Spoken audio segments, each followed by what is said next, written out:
do Exército. Porque este assunto tão delicado e tão grave como se vê, ele não está na mesa, numa discussão, numa conversa, numa avaliação. Eu lhe asseguro, meu caro jornalista Mitre, que está até formalmente, porque tudo isso faz parte do sistema de informações, do sistema de inteligência do Exército, que ele não morre no Exército. Ele vai ao Ministério da Defesa e vai a outros órgãos, vai principalmente ao Presidente da República. É lógico que o Presidente da República tem que saber disso.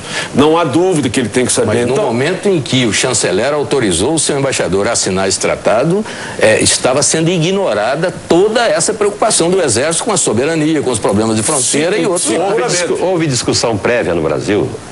Ainda que a portas fechadas sobre esse tratado? Que eu saiba não, Jamil. Que eu saiba que é uma demonstração de arrogância do Itamaraty não dar explicações e deixar muito claro os motivos pelos quais eles assinaram esse... Eu acho que sim. O Itamaraty sempre foi um defensor, que não é a favor, é papel dele, um defensor da integridade territorial e da soberania brasileira. Neste assunto, muitos diplomatas, e eu cito aqui porque ele tem declarações públicas, o ministro Rezec, tem dito claramente que o Itamaraty, vamos dizer na nossa linguagem mais pura aqui, pisou na bola. Não podia ter assinado uma declaração desse tipo. Teria que ter conduzido isto para uma outra temática que não é aquela que ele assinou. Agora, está bem que para ter força disso terá que passar no Congresso, sim, mas a resolução 169 da OIT, que também tem os germes dessa grande declaração, ela foi aprovada em 1988 na ONU, foi aprovada por nós pelo Congresso Nacional em 2002 e foi teve o decreto de recepção desse dispositivo já no governo Lula em 2004. Então, tudo que aconteceu com a 169 pode vir a acontecer com essa declaração. E aí ela passa a ter uma força de Constituição, nem de lei ordinária, porque pelo nosso dispositivo de Constituição, se nós acabarmos aprovando acordos que dizem direitos humanos celebrados pelo Brasil em âmbito internacional, etc., se aprovados pelo Congresso com 3/5 do voto, eles passam a ter força de Constituição. Então, essa é a loucura que está montada neste país. General, isso conjugado com a política de demarcação de terras contínuas, aí que é o diabo mesmo. Mas a pergunta que eu faço é o seguinte: o STF está julgando isso. Nas próximas semanas vai sair uma sentença. O senhor espera, os ministros, inclusive, fizeram um voo sobre Roraima recentemente e notaram lá uma ausência absoluta, a expressão deles, do Estado na região. Mas o senhor acha que essa política pode ser revertida nessa decisão do STF? Olha, a esperança que a gente tem na defesa do interesse nacional é que se reverta, porque hoje existe no Congresso 33 propostas de revisão dessa política indigenista, 33 de mudança da política indigenista. O que tem que acontecer, no meu modo de ver, o problema Raposa Serra do Sol é um problema sério, mas é um problema pequeno em relação às grandes reservas indígenas que nós temos na Amazônia.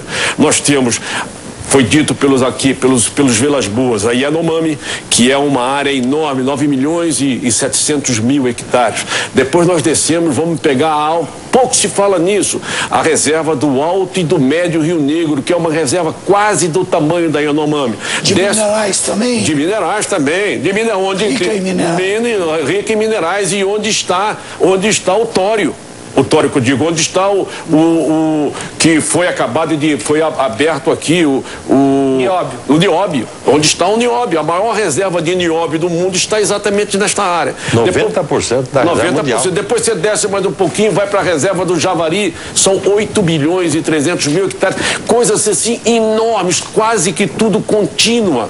Então, essa política é que além tem que dos ser diamantes, revista. né? Além dos diamantes, além dos minerais radioativos. Por exemplo, quem olha o mapa hoje da Raposa Serra do Sol, vê a Raposa Serra do Sol cheia de ouro no subsolo. É só olhar o mapa.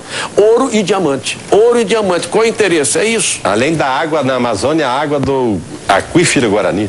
Sim, agora, general, qualquer guerra começa com uma infiltração. parece que a infiltração nós já assistimos, já que temos 200 mil organizações infiltradas dentro do país, não se sabe a serviço de quê. E não se toma a menor providência, não se cobra do governo uma ação em função de defesa, que é a obrigação constitucional das Forças Armadas. Olha, a obrigação que as Forças Armadas, a ação das Forças Armadas ao longo, todo o tempo em que eu tive na ativa, e quando eu comecei inativa, eu tive quase 50 anos no Exército, e então eu vi 49, quase fechei meus 50 anos, em que a Amazônia, então, era uma coisa assim muito longe, muito distante, o país não se voltava para a Amazônia. Nós, de uns anos para cá, como eu disse, as Forças Armadas consideraram a Amazônia como prioritária. Então, o meu tempo de Exército, particularmente como general de 4 estrelas, do alto comando do Exército, todos os problemas do Exército eram passados para o ministro do Exército, na época, do ministro do Exército para o presidente da República direto. Ou então, depois virou comandante do Exército para o ministro da Defesa, e ele é que tinha que levar este problema. Veja o seguinte, os militares, os comandantes militares que hoje existem, Exército, Marinha e Aeronáutica, eles, com a estrutura do Ministério da Defesa, eles ficaram fora da formulação política. E é este um grande problema que tem, que é o que eu acho que também tem no país. Porque isso significa o que, de fato? Significa general, o seguinte, estão ali apenas para obedecer ordens determinadas pela diplomacia e pela estrutura política do país. Não, eu digo assim, ou se mantenham quietos. Eu acho que não é isso. Eles acho que não, eles têm até por obrigação, né? Por obrigação de tornar públicos os grandes problemas que possam afetar a soberania nacional. Mas veja o seguinte, mas hoje, quando há uma reunião ministerial em que esse problema possa ser abordado, quem fala pelas Forças Armadas Brasileiras é um senhor apenas, o ministro da Defesa. Não existe presente, a menos que seja convidado especial, um comandante militar para opinar. Mas que não tem falado muito, né, general? Recentemente nós tivemos uma voz autêntica e legítima do Exército aqui nesse programa, o general Heleno, este falou.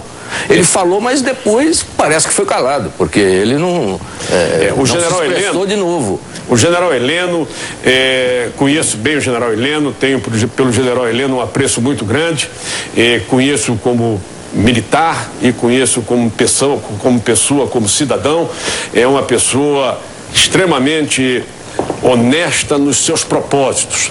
E o que o general Heleno denunciou neste programa e depois complementou a denúncia no Clube Militar foi realmente um chamamento à nação brasileira dos problemas que afetam a nação brasileira. Não houve da parte do general Heleno nenhuma quebra de hierarquia, não houve da parte do general Heleno nenhuma quebra de indisciplina. Pelo contrário, eu sei como ele é um homem disciplinado e seguidor da corrente da hierarquia das Forças Armadas. Mas ele tem a responsabilidade no momento de ser o comandante militar da Amazônia, e ele vê essas coisas todas acontecendo e ele está amarrado e não pode fazer nada. Qual é a ressonância que a palavra do general Heleno tem no meio da tropa, de maneira geral, de tal forma que esse sentimento possa ser mobilizado? Eu lhe diria que no meio da tropa, e não apenas no meio da tropa amazônica, no meio da tropa verde-oliva, e no meio da tropa verde-oliva eu digo oficiais, sargentos, cabos e soldados, o general Heleno, o que ele expressou, ele tem praticamente a unanimidade.